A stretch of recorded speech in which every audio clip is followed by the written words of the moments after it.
संजय ना होता।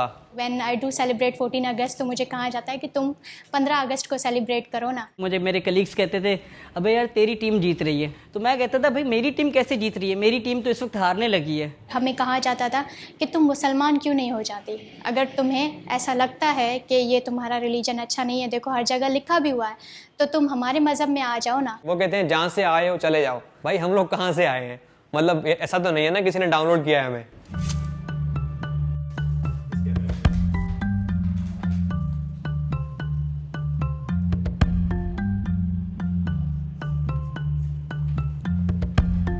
मेरा नाम संजय मथरानी है। मेरा नाम राजेश कुमार है। मेरा नाम डॉक्टर सोरठ सिंधु है। मेरा नाम प्रहमंगी है। मेरा नाम डॉक्टर राजवंती कुमारी है।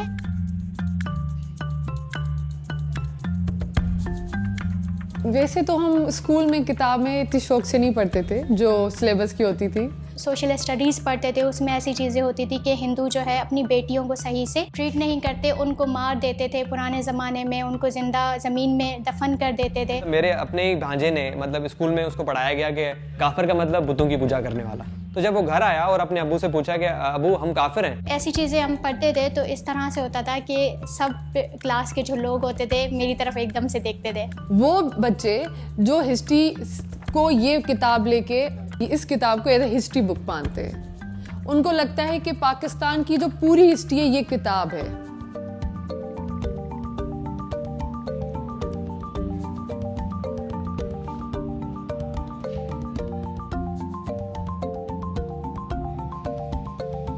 मेरे पास मुताला पाकिस्तान बुक है और ये 11वीं और 12वीं जमात के लिए है। पेज नंबर 33 पे ये लिखा हुआ है, इंसानियत दुश्मन हिंदुओं और सिखों ने हज़ारों बल्कि लाखों औरतों, बच्चों, बूढ़ों और जवानों की इंतहाई बेदर्दगी और संगदिली से कत्ल किया और बेआबरू किया।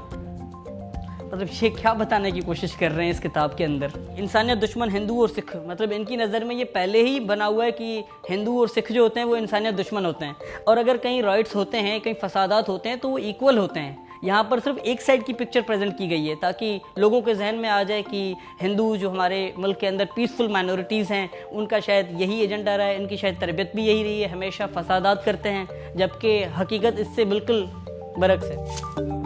बदकिस्मती से मेरे पास जो है ना वो माशरती उलूम की किताब पढ़ी हुई है जो 8वीं जमात के बच्चों को पढ़ाई जाती है और हमने पढ़ी भी थी। एक मज़ेदार चीज़ लिखी हुई है कि मायूसी और बदली के इस दौर में मुसलमानों ने हिंदुओं की सियासी तहरीकों का साथ दिया। मकसद ये था कि किसी न किसी तरह अंग्रेज़ की गुलामी से निजात मिले, लेकिन हस्ब आदत हिंदुओं ने मुसलमानों के साथ हर जगह धोखा किया। धोखा करना तो मतलब ये कि ये तो कोई भी कर सकता है, मतलब ये कि चाहे वो हिंदू हो, चाहे मुसलमान हो, चाहे सिख हो, चाहे ईसाई हो। मतलब अगर वो चाहते मतलब तरीके से लिखना तो ये लिख सकते थे कि मतलब कांग्रेस ने दूसरी जो जमात थी उनके साथ धोखा किया।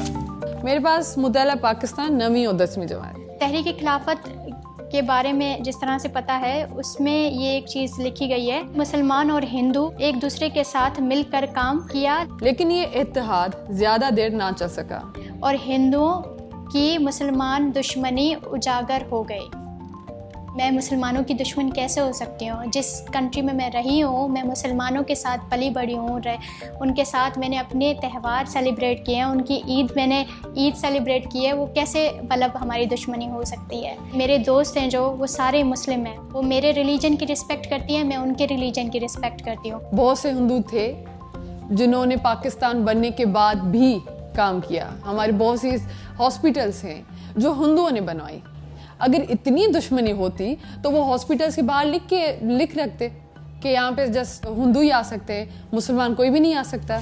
मुसलमानों की आमद से पहले हिंदू लिबास के मामले में सलीकामंद न थे। वो अपने जिस्म को 1 या 4 चादरों से ढांप लेते थे। मुसलमानों ने पहली दफ़ा लिबास सीने का तरीका राइज किया जो ज़्यादा बापर्दा और ज़्यादा खूबसूरत था। मेरे हिसाब से लिबास का कोई मज़हब थोड़ी होता है, किसी मज़हब की कोई यूनिफॉर्म नहीं होती। कपड़ों का ताल्लुक आपका कल्चर, आपकी तहजीब, आपके मुआशरे से ताल्लुक रखती है बात। मुझे जो कंफर्टेबल लगेगा मैं वो पहनूंगा अपनी वेदर के हिसाब से, और जिस ओकेजन पे या जिस मौके पे जो चीज़ पहनना चाहूँ तो वो मेरा राइट बनता है, फ्रीडम है मेरी।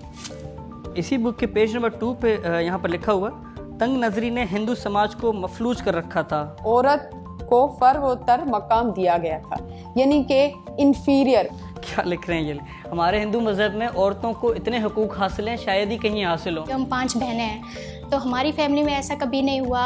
इवन इतनी इज्जत और इतनी रिस्पेक्ट दी जाती थी शुरू से। जो कपड़े मेरे लिए आते थे बहनों के लिए भी वैसे ही सेम शॉपिंग होती थी। जो खाना मेरे लिए आता था, उनके जो खिलौने मेरे लिए आते थे, बहनों के लिए भी वही चीज़ें आती थी। कभी फ़र्क हमने देखा ही नहीं। हिंदू मजहब में अगर आप देखें तो देवियों की तो पूजा की जाती है। बेटियों को मतलब ऐसे कि घर की लक्ष्मी कहा जाता है कि वो बरकत होती है घर की। लिखा था जिन्होंने, उनके हाथ नहीं कांपे। मुझे लगता है कि उन्होंने बहुत दान साफी किए। ये जो चीज लिखी हुई है ये तो बिल्कुल उलट है। तो मैं क्या पढूं? वो जो मैं देखूं, वो जो मैं पढूं। ये चीज भूल गए कि बहुत से हिंदू हैं जो पाकिस्तान को आगे करने के लिए भी काम कर रहे हैं। आप मजहबी हमांगी, रवादारी और काफ़ी ऐसी चीज़ें सिखाए। मैं इन राइटर्स को और इनके साथ साथ इनके पूरे एडिटोरियल बोर्ड को यही मशवरा दूंगा, होश के नाखून ले लें। निसाब को स्क्रूटनाइज करने की ज़रूरत है और फ़ौरन जितना कर लें बेहतर है।